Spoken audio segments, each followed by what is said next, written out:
everything. There's no there are no rules. Whatever you like. Well, I'm just open. talk about your research and what you do, and Sure. and all. Are you still directing that global affairs project? Are you still director of that global affairs program? Yeah, I'm actually in the last year of directing. We have a master's in international public policy program and a PhD in global governance, and I'm co-director of the PhD and director of the MIP program. This is at the Balsillie School, which is a collaborative project between University of Waterloo, Laurier, and CG, which is the Center for International Governance Innovation. So, oh, okay. That must be very rewarding. Okay, I'm about to start now. It's been challenging over the pandemic, of course, because everything's yeah. been remote. So I feel badly for the students who haven't been able to be in the building for a year and a half. So it's not easy. Well, hold on now, because I'm about to introduce you. All right. Go ahead. Okay. Hi, I'm Meta Spencer. I'm in Toronto, and this time we're not going to go very far, out to Waterloo, Ontario, which is a short drive from here. And we're going to meet an old friend, Tim Donay. Timothy Donay is a professor at Wilfrid Laurier University. That's Wilfrid, right? Correct. You had to correct me once. I wrote there, and you said I had with an E. Okay, Tim used to be many years ago on the editorial board of Peace magazine. So he would come to my dining table and read manuscripts once a month or once every 2 weeks. But that's a long time ago. And in the meantime, he's on to grander things. He is the director of a program at Wilfrid Laurier. He just gave me the proper title. It's something about global studies. Tell me again all these projects and programs that you administer. He's a head of it, but so going to step down. I'm co-director of the joint PhD program in global governance, which is joint between Laurier and the University of Waterloo, and I'm the director of Laurier's master's degree in international public policy. How many students do you have? The PhD program admits about a dozen students a year, and in the MIP program, the master's program, we have anywhere between 20 and 25 in any given year. Well, I recommend that. If you guys are thinking of taking a program, a PhD someplace in good, how to be a good world citizen, Tim's the man to go to. So there you go. And the Balsillie School is a beautiful. Once we get back into the building, the Balsillie School is a beautiful place to do research and deep thought. I've never been in it, but okay. All right. So what I would want to do is just plain get caught up with you, because I haven't been really in touch with you in several years. I mean, I know you're there, but that's it. And I want to find out what your research has been about lately. You've always been in peacekeeping or things related to that, but let's start off with, I think maybe we can work backward. Sure. Let's talk about the most recent projects you've been doing in Africa, and then see where we go back in time about other things that you have done in the past. Is that a good approach? Sure. All right. What are you up to? So yeah, as you know, Meta, I've been involved really since the early 1990s in larger questions of peacekeeping and peace building. The most recent project is really an offshoot of that. It's looking specifically at peacekeeping, UN peacekeeping operations, but even more specifically than that, it's looking at the growing importance of protection of civilian mandates in UN peacekeeping operations. And these have become both prominent and somewhat controversial in the UN's big four peacekeeping missions in Africa. So Mali, the Central African Republic, South Sudan, and the Democratic Republic of the Congo.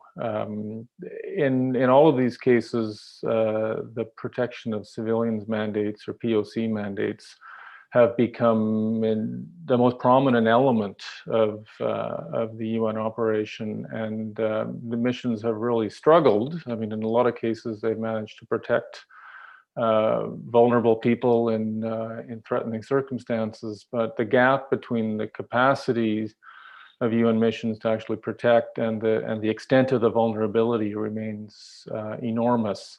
So the project is really looking at the range of strategies missions use to protect civilians, and looking forward how the UN might think about new different strategies in the context of very constrained resources in which they can actually offer the most protection with not an increased amount of resources, because peacekeeping, as you probably know, is not growing in terms of the resources that the United Nations is actually devoting to it. So the challenge is how to actually protect the most civilians without actually having increased resources to do so, because the needs in places like DRC or South Sudan are really in some ways unlimited, given the instability of these conflicts and the lack of a viable peace process in many of the cases. I mean, that's also the case with Mali and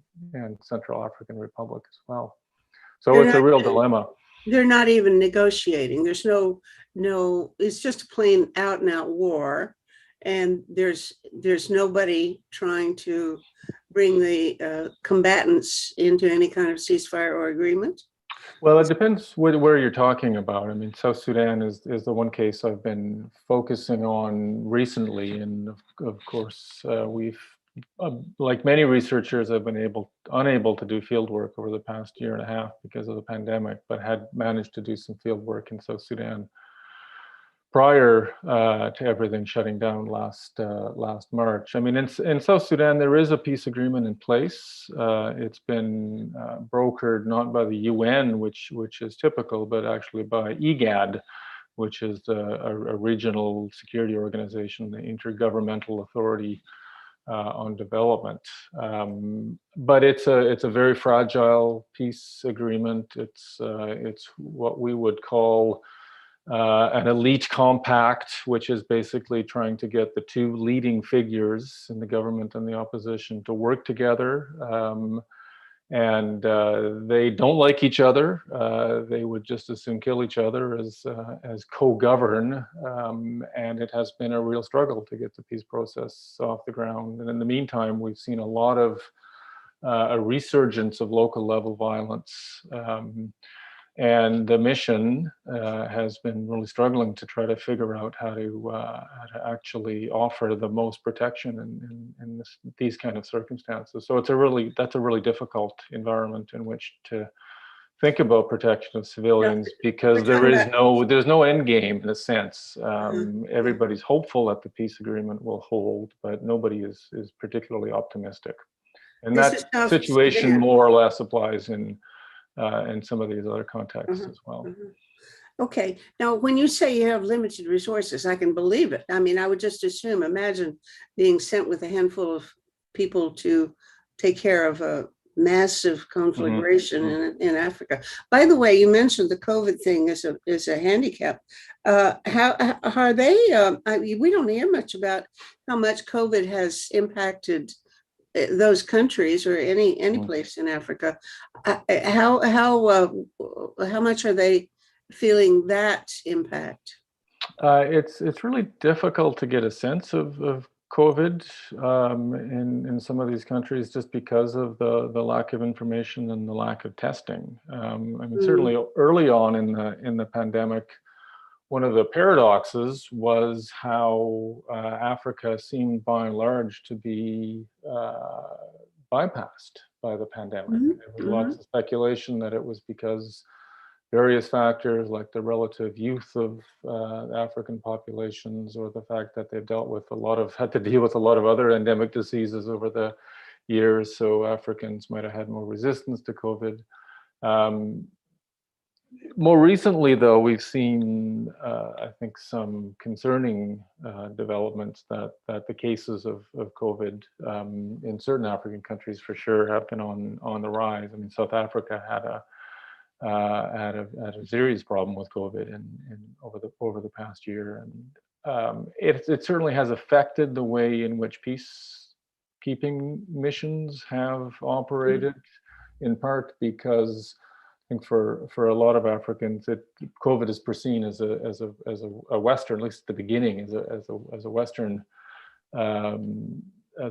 problem and a Western disease. So there was, I think, a lot of suspicion of outsiders as being responsible for bringing it in. So for the UN, I think they had to be extremely careful in terms of how they related to local communities and trying not to betray the trust, which is difficult because a lot of protection strategies actually rely increasingly on very close community engagement. So having to move to kind of remote engagement and right back into the armored personnel carriers as a dividing line between peacekeepers and local communities, I think has really complicated the work of the UN, at least on that front anyway. There have been cases in which peacekeepers brought in diseases. I think, was it Haiti where they brought in? That's the most famous, infamous wow. case. Yeah, what was the disease? it was cholera. Cholera, yeah. In the aftermath of the earthquake in 2010. The UN inadvertently introduced cholera, a very serious strain of cholera, into Haiti and just compounded the misery. And I don't think the UN ever recovered in Haiti as a result of that. So yeah, I mean, and it's a good example to raise because it's a reminder that the UN is actually very sensitive to that kind of an issue now as a result of the Haiti experience. Okay, so you were, or somebody goes in with a gang of peacekeepers. How many would there be, and what kinds of strategies would you use to try to protect the civilians?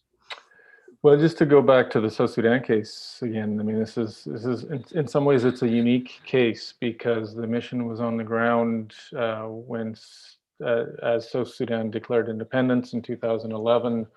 The country descended into civil war at the end of 2013. And what happened was that you had tens of thousands of civilians who actually fled to UN bases seeking protection amidst the violence. And I guess recalling what happened in places like Srebrenica in the mid 1990s, the UN took the decision at that point to actually let them in to the bases. So these created a whole series of what became known as protection of civilian sites, which were essentially co-located with UN bases. And these sites have persisted since 2013.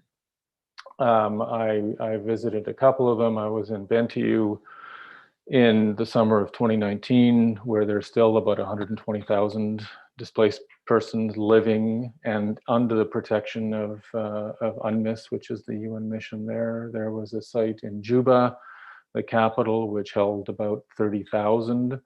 These sites are now slowly being transitioned to the control of the government of South Sudan, which is not uncontroversial. But for the past 8 years in South Sudan, the primary mechanism through which the UN has protected civilians has been through these so-called POC sites. So you had about, at their height, about 250,000 vulnerable civilians within these sites, which is a bit of a paradox because through this time, by some measures, the majority of UN resources were devoted to the protection of these civilians in these sites. And the UN had, as a result of that, very little capacity to protect any of the millions of vulnerable civilians who were living outside of those sites. So you had literally 4 million internally displaced persons. Latest statistics suggest that almost 7 million South Sudanese are highly food insecure and in need of humanitarian assistance. So the needs are enormous, but the UN was able to argue that we are protecting civilians. We're saving literally hundreds of thousands of lives on a daily basis through these POC sites, but it's a very small proportion of the civilians that are in need of protection. Well, this certainly doesn't sound like a new thing, because I remember something like that happened in East Timor, didn't it? the UN had a base or something, and people would come there to be protected. I don't. It must not have been more than a few thousand possible there. And I remember when the biggest part of the war in Syria was going on, there was I think Mary Calidor and I had a conversation about it, in which she thought that's what should be done there, is set up sites inside Syria. Protected areas. Yeah. Yeah. I mean, this of course goes back to the Bosnian War as well, where the UN disastrously set up safe areas, so-called safe areas, including Srebrenica, which we know how that story ended up, unfortunately. Because you couldn't defend it. But anyway, so was that ever seriously considered, by the way, in Syria? I don't know why it was ruled out. I remember somebody else said, no, that's not practical. Do you remember hearing any serious discussion of that as a possibility? No, Syria? I mean, I don't think it was ever a serious possibility, just because of the divisions within the Security Council around Syria. They couldn't agree on anything, essentially, in terms of how to respond. So I suspect there were some preliminary discussions around the possibility of that. Some trial balloons floated, but they were never really able to get consensus. And still to this day, I mean, there's very little consensus on how the UN or the Security Council or the broader international community should approach Syria. So, well, I could see it. We've seen the consequences. I could see, as far as you're already saying, that there's a disadvantage if you can't protect the masses of people outside. Are there people in the protected areas who can't come from both sides? In other words, do they bring their fight into the protected area and just do it more quietly, or does that really stop them when they come in? No, I mean, in the South Sudan case, there has been. I mean, the POC sites are multi-ethnic. In some of them, they're sort of distinct areas of the camp where different communities, sometimes members of the same ethnicity, some of whom support the government side, some of whom support the opposition side. So certainly these sites are susceptible to the same internal politics that exist outside the sites. And there has been violence. The perimeters of these sites are notoriously porous, so weapons come in and out, people come in and out, and it's been challenging in terms of actually being able to provide protection even within these contained spaces. And of course, South Sudan is really a unique example. If you look at the DRC or if you look at the Central African Republic, these are missions which are in fact smaller now than the South Sudan mission, with protection mandates spanning the entire country, right? Where you have 15,000 peacekeepers who are expected to provide protection across these vast expanses of inhospitable terrain where you can't move around except by helicopter in the rainy season. And it's POC has been described in a book 15 years ago as the impossible mandate, and I think it's still very, very true to this day, where it's an enormous challenge in terms of trying to understand where the protection threats are, what the best responses are, how to generate the intelligence to know what's about to happen in a particular area and get resources there in terms of being able to head off or preclude atrocities against civilians, the civilian capacity to engage with communities and negotiate with armed actors. I mean, the UN, for all of its resources, the UNMISS mission is $1 billion mission, is extremely thin on the ground when you get right down to it. I was in southern South Sudan a couple of years ago in a place called Yambio, and the UN police contingent in Yambio, which is responsible for an area, at one point I figured out it's about the size of the state of Indiana, and they had 13 UN police officers responsible for this whole vast area. So in many cases, what would you do if you were one of those 13? What did they do, and what should they be doing instead? Well, that's the $1 million question. I mean, they would. There's a couple of different models, competing models that get thrown around in terms of how to go about fulfilling a protection of civilian mandates. There's been a lot of discussion about the difference between a protection through projection model, which is a somewhat more force-centric. It's akin to kind of imagining a UN SWAT team where you get word that an atrocity is about to happen over the next hilltop. You throw a bunch of peacekeepers, armed peacekeepers in a helicopter, you fly them into the affected community, you try to sort things out, and then you fly off to the next crisis zone, right? I mean, in some ways, that's this idea of projection where you try to understand what's going on and have a very mobile, nimble kind of reaction force that can respond to these things. The other model is protection through presence, and this is back to the question of the 13 UN police officers. I mean, this is the model that they try to deploy as much as possible, given obviously the limited resources, is trying to be out there in the communities, developing contacts, facilitating the development of community alert networks, for example, that can actually call into the mission field office and say, look, we have a problem here. Can someone come out and try to help us head off violence?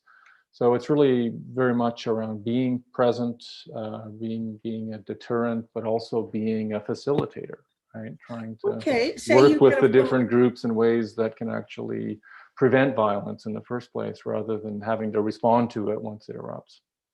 Once you get the phone call, come quickly, there's a fight brewing, and you go there. Now you see, what do you see? Some gangs marching up the street ready to attack somebody, or what? And what would you do? Do you say, come and let's have a little conference, sit down under the tree and let's talk? Or do you try, what would you do? You're going to try to mediate a conflict, or you're going to pull your guns and say, don't you take one more step forward or I'll shoot? I mean, someplace in between that, I imagine.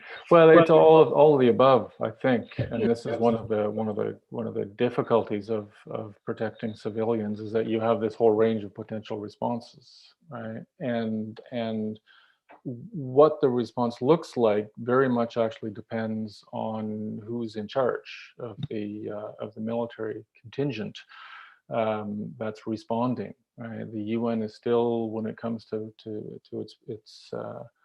its uniformed element, is still very decentralized. So the whoever the force commander is going to be the one to take those decisions around how to respond. So if it's the Mongolians, who have an incredible reputation in South Sudan as being brave and fearless and courageous, Really? They're more than willing to open fire if the circumstances demand. They're more than willing to take casualties if needed. In other cases, there are troop contributing countries who would, under no circumstances, open fire against a rebel group that's attacking a community. I mean, and we have lots of examples of protection failures where the UN has actually failed to intervene, even when they were there and had the capacity and the mandate to do so. So it depends a lot on who the commanders are. It also depends on who the offending forces are. In a lot of cases, this is the case in both DRC and South Sudan, those committing the atrocities are actually government forces, which is a real problem for the UN, because the UN depends on the consent of the government to be operating in the country in the first place. So if you start going head to head against the security forces of the government, you have a very serious political problem on your hands very quickly. So the politics of this get complicated very quickly as well. Well, okay, you've mentioned one of the big issues of the needing to be invited in by the government. I mean, there is this other, Chapter 7 or something like that, when there's an extreme case where the UN can go in and decide well, you explain the difference, if you will. Yeah, no, I mean, the UN peacekeeping has always operated sort of in this awkward territory between Chapter 6 and Chapter 7 of the UN Charter. I mean, Chapter 6 is sort of permissive. It's the kind of Cyprus-style peace operation where soldiers, peacekeepers are lightly armed, don't use force, only use force in self-defense. And a Chapter 7, which is more robust, with the potential of being able to enforce and impose solutions against the will of the conflict parties. I mean, the way the POC mandates have evolved, I mean, the Security Council resolutions have been very clear over the last decade or so. I mean, almost all of them mandate peacekeepers to use, and the phrase is, all necessary means, up to and including deadly force, in defending threatened civilian populations. And it doesn't differentiate between whether the threatening forces are rebels or governments. But on the ground, when you're interpreting these mandates, mission leaders, obviously, these distinctions matter because they're the ones who actually have to sit down with government officials on a day-to-day basis and try to advance the peace process. So, Yeah, there's this sort of awkward line between the respect for traditional peacekeeping principles, right, which are non-use of force unless in self-defense or defense of the mandate, impartiality, consent of the parties, and these more robust POC mandates, which sit very awkwardly with some of those traditional peacekeeping principles. Well, is there still the sense that even when you've been authorized to use whatever force you want or need, is there still a sense that the president could say, you can pack up and go now, just leave, and that you would have to do it? Sure.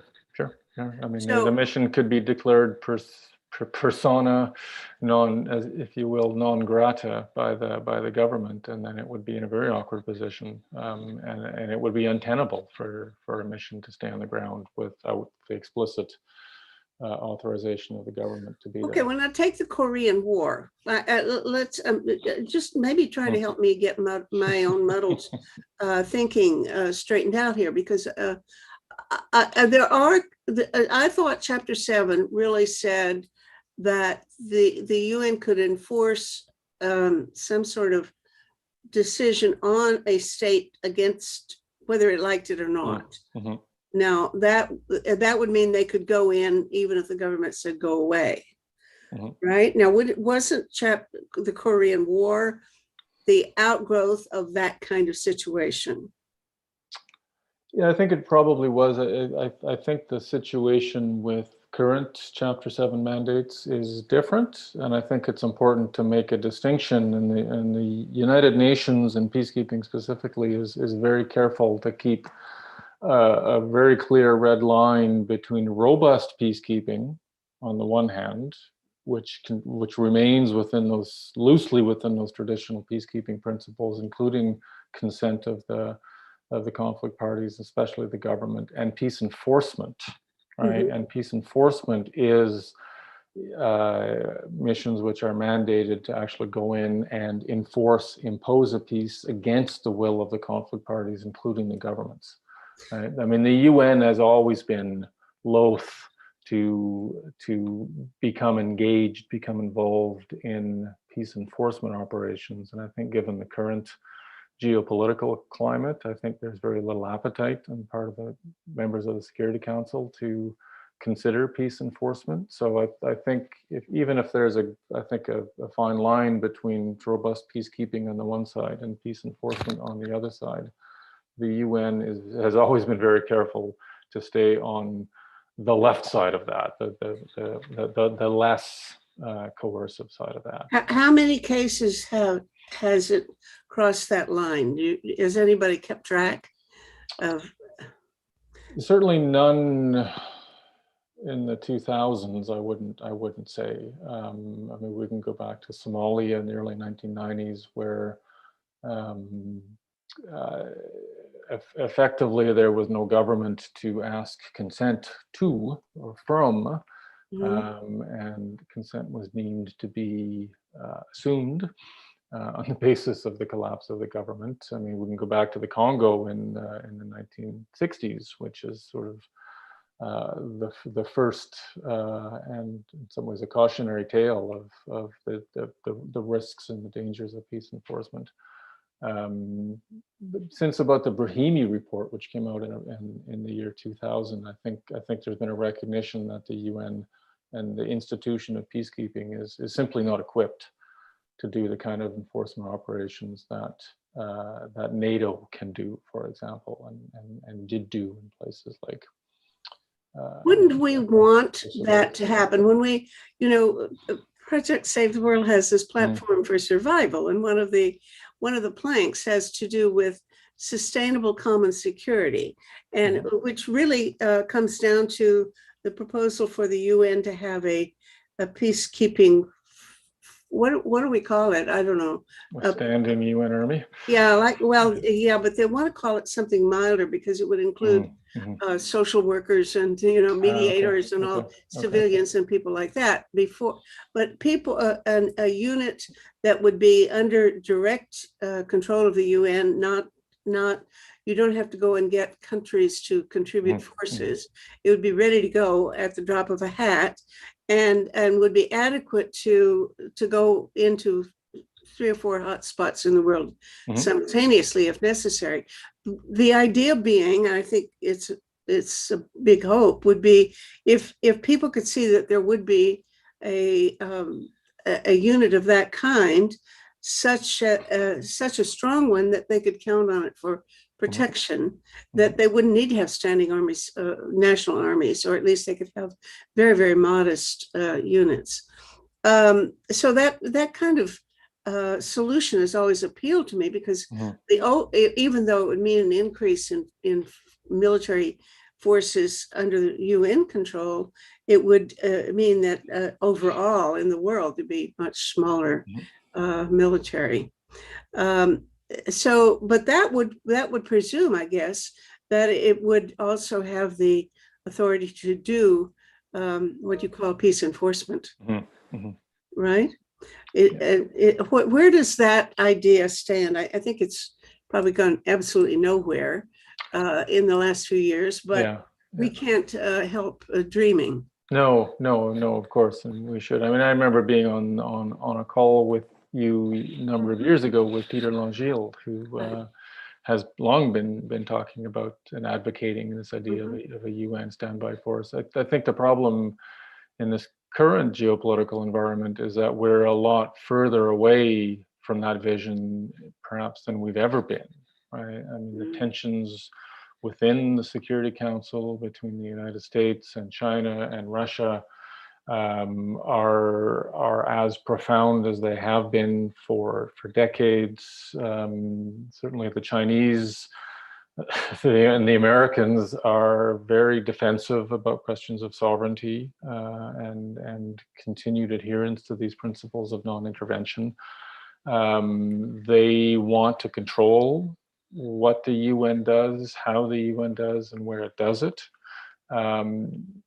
So I don't know of any serious conversation at the UN level, at the level of important member states, in terms of advancing this idea of a UN standby force. In fact, in terms of peacekeeping, we're actually going in the opposite direction. Right? The Americans have been pushing strongly since when Donald Trump was president to reduce peacekeeping budgets, to putting downward pressure on some of these missions. I mean, the mission in the DRC, which has been on the ground since 1999 in various guises, is being reduced in terms of the human resources, in terms of the money, in terms of things like helicopters, which is there's no connection to the situation on the ground, because you would imagine that the Security Council would say, we'll only begin to draw back or draw down missions when the situation allows it. But the discussion around budgets has no relationship to the situation on the ground. So the situation could be getting worse, and yet the missions are being scaled back, largely because of domestic politics and largely because of some of these other larger considerations. So, I mean, the UN has a larger budgetary crisis in general, to the extent that there was concerns about keeping the lights on and the elevators working at UN headquarters in New York, but that escalates as well in terms of the peacekeeping budget, right? Troop contributors, in a lot of cases, haven't been reimbursed for their contributions. So in that particular environment where there's the preoccupation seems to be with shrinking peacekeeping, the idea of actually expanding to something along the lines of what you were describing is a long way off, and will require a very different kind of conversation than the one that's going on now. Yeah. Yeah, you're not surprising me. I hadn't looked specifically, but I sure didn't get the impression that things were on the upward bound in the UN.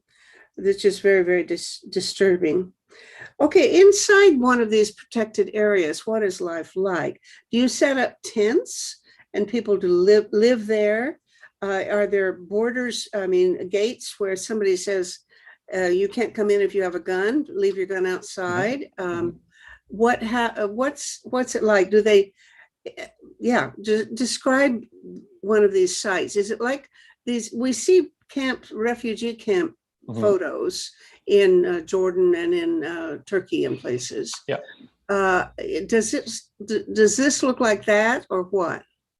Never having been inside a refugee camp, but my guess is that it looks reasonably similar. I mean, I can describe the POC site in Bentiu, which is in northern South Sudan, because I spent several days there a couple of summers ago. I mean, it is a huge tent city, right? There's 120,000 people living there, all in tents.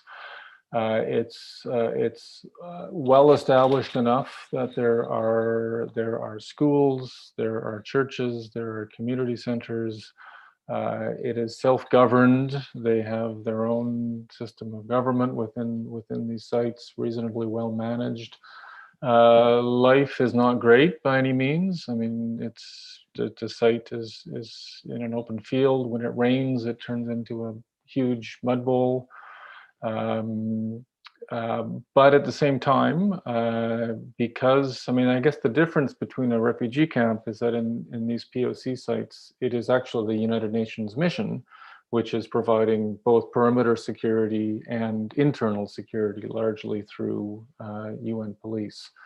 So one of the dilemmas with these POC sites is that the UN has wanted to close them down for a number of years now, in part because the services that people can get by living within these sites, regardless of the level of security, is actually greater than what they would get if they were to return to their home community. So in some ways, the POC sites have become a magnet for South Sudanese, because it's relatively secure, because the services that the humanitarian community, which is also there in force, provides are concentrated in these sites in a way that they're not elsewhere in outside of the wire, if you will.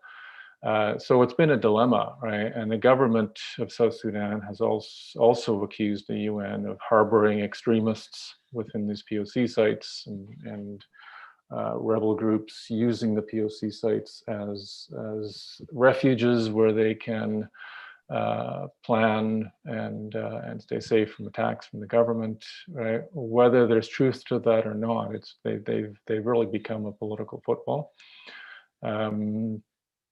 How do they screen them? If a person comes knocking and says, I want in, do they do a little intake assessment and decide, do you have the right politics? Are you, Right, right. how many people have you killed already? Yeah, yeah. Well, I think in the case, I think you, in some ways, you just answered your own question, because it's impossible, of course, for the UN to know who's coming in and who's coming out. They certainly vet for weapons and try to make sure that the POC sites are as much as possible demilitarized. But they don't really know, right? Who living within the confines of the POC site is a vulnerable civilian in need of protection, who is a rebel fighter who's got the blood of dozens of innocents on his hands, who is there not because of insecurity, but because life is actually better in the POC sites. So I think the rule of thumb to date is that anybody who wants access to the POC sites, as long as they don't bring weapons inside, is welcome, right? We had, when Sudan went through its period of turmoil in 2020, with the change of government, a lot of South Sudanese who had been living in Sudan proper actually came back to South Sudan, which was considered to be more stable, and a lot of them ended up in the POC sites because this was seen as a more desirable place to live than elsewhere. So they have become somewhat of a magnet for populations, and it's a bit of a dilemma, because the long-term goal obviously is to get people back to their own home communities, to shut these places down, and to, in a sense, free up the UN to be able to deploy protection resources elsewhere, because for so many years they've really been tied down to these POC sites. Yeah, are there technological solutions, or are there any inventions or that you can think of involving improved surveillance or better advanced warning systems, or things that might make it more easy to monitor a large area outside the protection zone? You mentioned improving methods of, that part of the goal is to how best to protect civilians. What is being considered? Are there any innovations? Yeah. Well, certainly, yeah. No, there's been quite a few innovations. Not all of them are technological. The MONUSCO mission in DRC has, in fact, been considered one of the leading innovators in the practice of protecting civilians over the past decade or so, because they've had to be inventive, they've had to be creative. So they innovated, for example, the use of things like community liaison assistants, right? These individuals who were essentially key interfaces between the mission, and particularly the military components of the mission, and local communities, where information communications could be relayed back and forth. They set up initially this network of community alert networks, where they provided cell phones to community leaders so they could be in touch around emerging protection threats.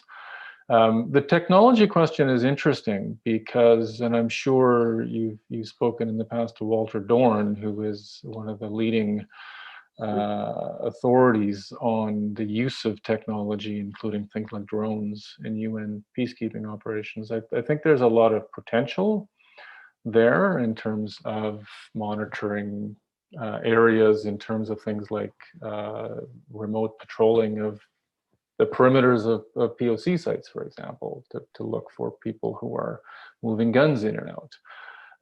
One of the obstacles to the greater use of technology on the part of peacekeeping missions, in addition to the budgetary questions that we've talked about earlier, these things are expensive, is government sensitivities. Right? In South Sudan, for example, I think UNMISS at one point proposed bringing in a series of drones to be able to help it do precisely that kind of monitoring work, and the government would not permit it, because they were worried that the UN was going to use these drones as a means of spying on it. So that's where you're back into the politics of peacekeeping missions in terms of the consent of the host government and what it will allow and what it won't allow. Yeah. Because the government in this case is one of the parties to the conflict, it's very sensitive to questions of what the UN can and can't do within its territory. Well, if they weren't, if they didn't have some sort of guilt, I don't think they would be so sensitive. Yes, but in terms of beyond the technology piece, I mean, one of the things in the current project that I'm working on that I have been focusing on a fair bit is this tension between coercive and non-coercive protection strategies.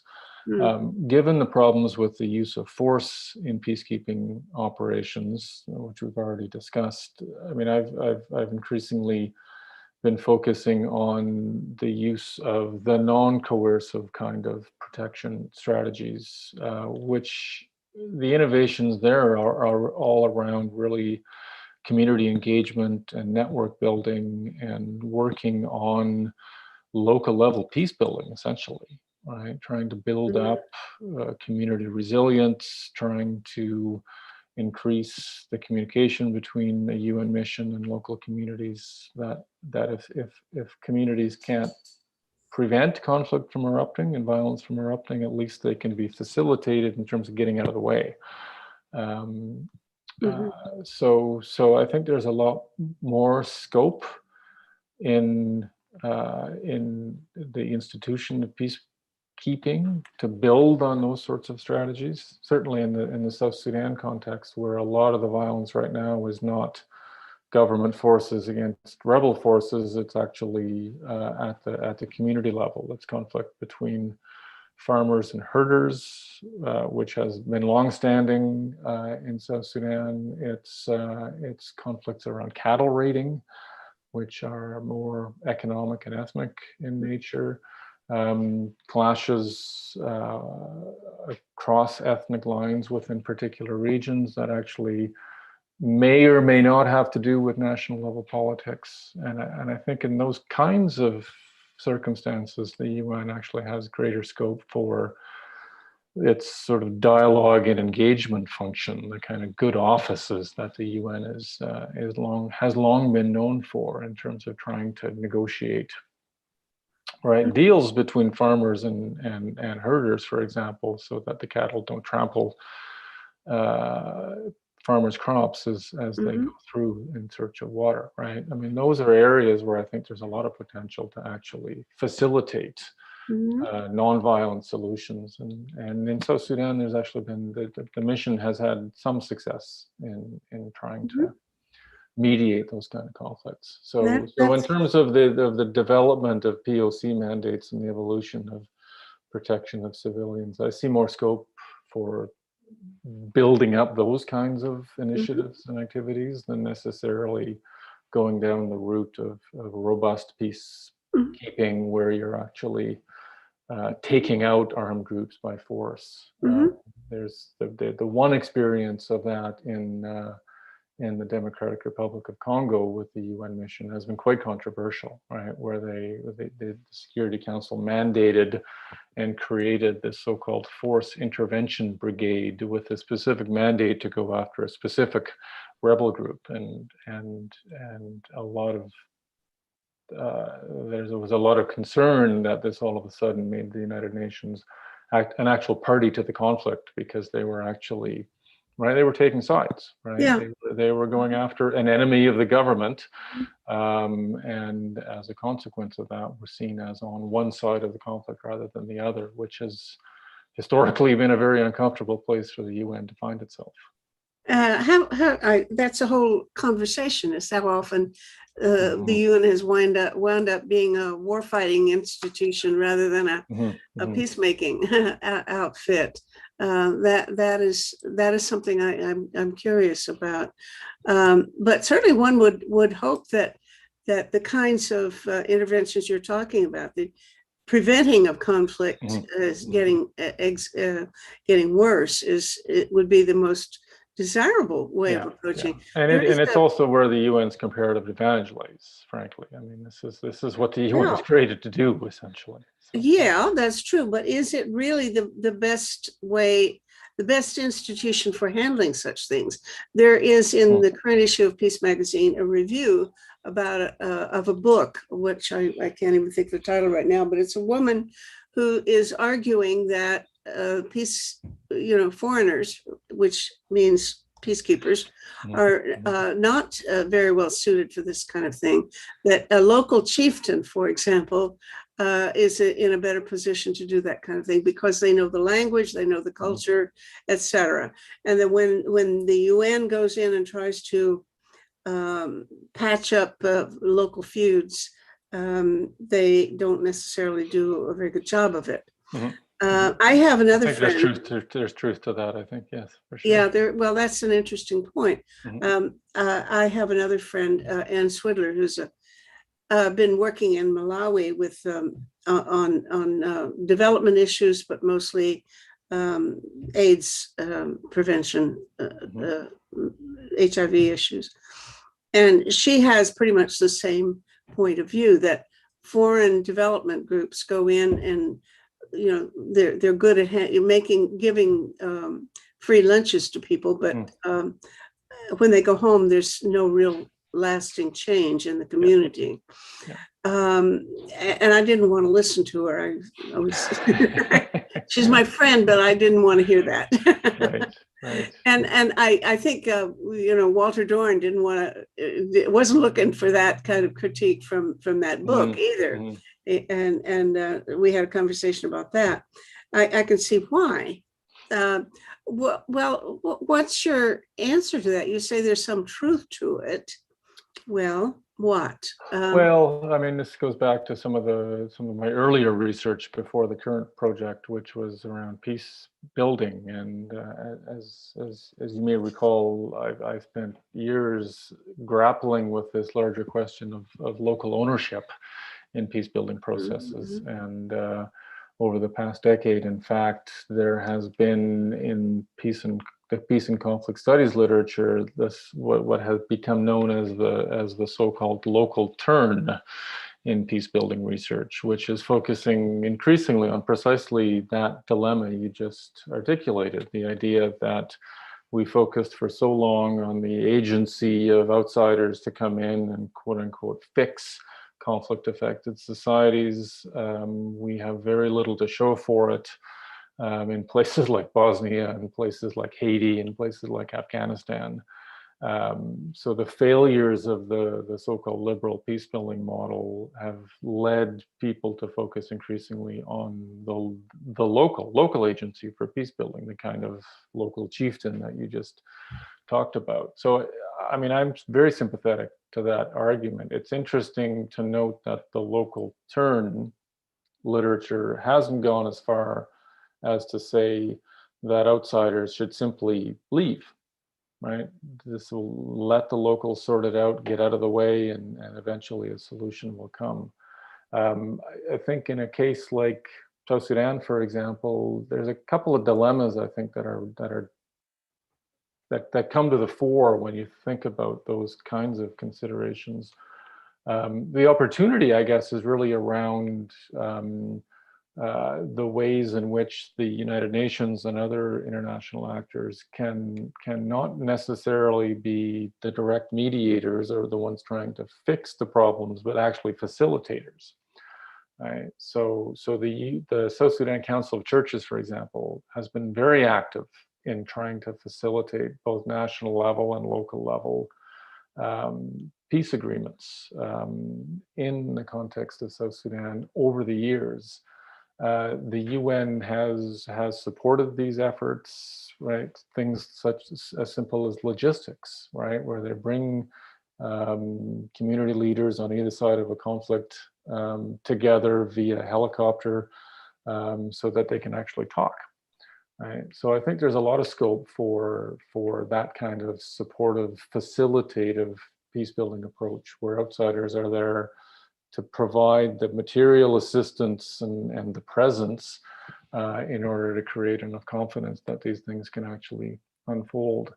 The dilemma, I think the key dilemma with the idea of letting the locals sort out their own peace process is also comes to the fore in a place like South Sudan, where you have this huge gap, as you do in a place like Haiti, between the elites and the vast majority of ordinary citizens, right?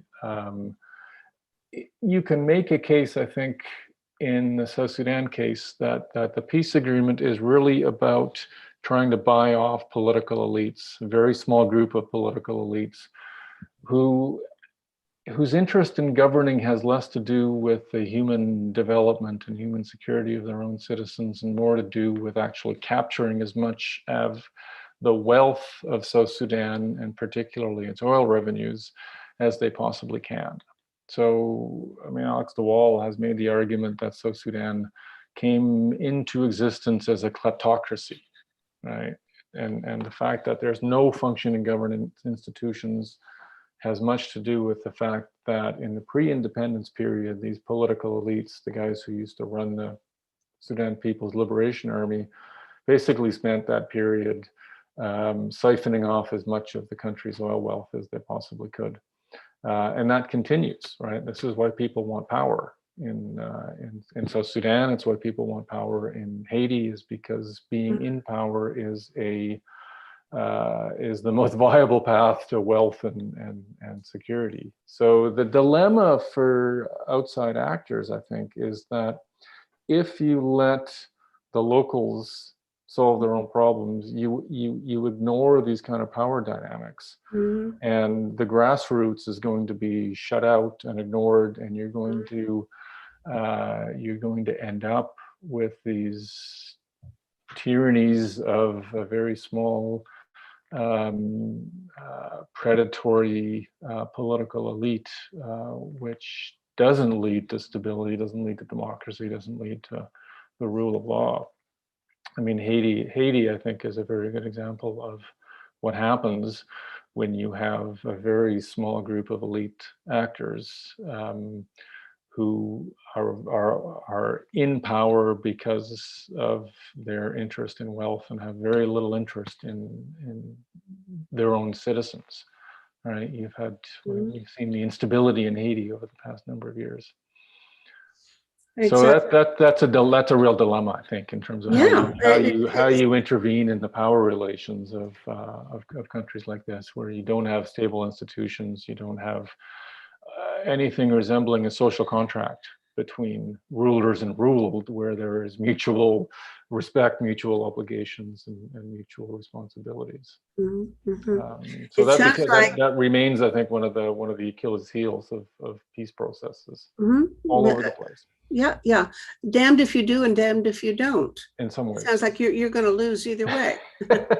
Which is why I think there's been a more general disillusionment with peace processes on the part of big donors and big countries, and a disillusionment which I think is only going to be accelerated because of the pandemic.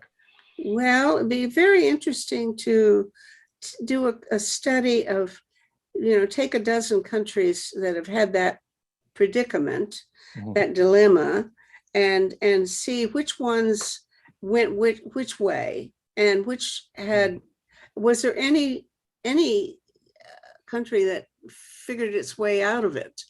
Was there ever a good outcome from a situation like that? And if so, what works best? Has anybody approached it from that kind of comparative perspective? No, I think there has been a fair bit of attention to that. I mean, certainly when I was more involved in the work on local ownership, I would often get the question, so where has this worked? What are the success stories of locally owned peace building? The ones that often come to mind, or that often come to the fore as reasonably prominent success stories, are places like Somaliland, right, where not sort of informally broken off from the rest of Somalia, largely ignored, and managed to stabilize largely on the basis of traditional institutions and traditional networks of elders who got together and found a way to make the place work based on local legitimacy. I mean, East Timor, I suspect, after a few early stumbles with regard to the post-independence period, has emerged as a reasonably stable country. It's unique in the sense that it's ethnically homogenous. It doesn't have the same kind of political divisions as someplace like Kosovo or Bosnia does, so it has had some comparative advantages. It used to be the case that we used to talk about Rwanda as a success story of locally owned peace building. We don't so much anymore, given the increasingly authoritarian nature of that regime. But at the same time, Rwanda has, given where it was in 1994, I mean, is now a powerhouse in the region and is internally relatively stable, but it has come at a price, for sure. So Sierra Leone, Liberia have done reasonably well in the past decade or so. Well, is there anything and are pointed at as at least relative success stories in terms of peace building. Is there anything you can say that they have in common that explains why they succeeded where others did not? Yeah, I haven't looked carefully enough to be able to sort of extract, but just very quickly, I think you can point to the importance of strong, enlightened leadership, right? I mean, Liberia, most people will point to the presidency of Ellen Johnson Sirleaf in a crucial period of Liberia's peace-building process that has made a huge difference. Right? I mean, everybody is familiar with the role of Nelson Mandela in South Africa, right? Again, the importance of enlightened leadership, enlightened domestic leadership in these cases, and certainly that's the cases that are least successful are the cases where the leadership is actually in the opposite of enlightened. Right, and I think again, I'm thinking of Myanmar right now. Myanmar, I mean, you name it, right? Amazing flip-flop there. Yeah. And again, back to the South Sudan case. I mean, the people who are in power in South Sudan are, right? I mean, they don't have the best interest of their countries. Of their countries at heart, right? And there's very little. It's difficult. You can't choose as the international community. It's very difficult to choose your partners. And if you have partners who are more interested in their own wealth and power than in peace, even in a general sense, it makes peacekeeping and peace building a very difficult proposition. This has been extremely interesting. I'm really glad we finally got caught up. We aren't caught up. We only made a dent in it, but it's a good start anyway. And it's very encouraging to me to think that you're out there doing good deeds in the world, and as well. Hopefully we'll be able to be back in the world again one day, since most of us have been stuck at home for the past 18 months or so. Well, but you've been managing, I guess, Wilfrid Laurier and turning out dozens of more small Tim Donnays to populate the world. God help us, Meta. Okay, thanks so much, Tim.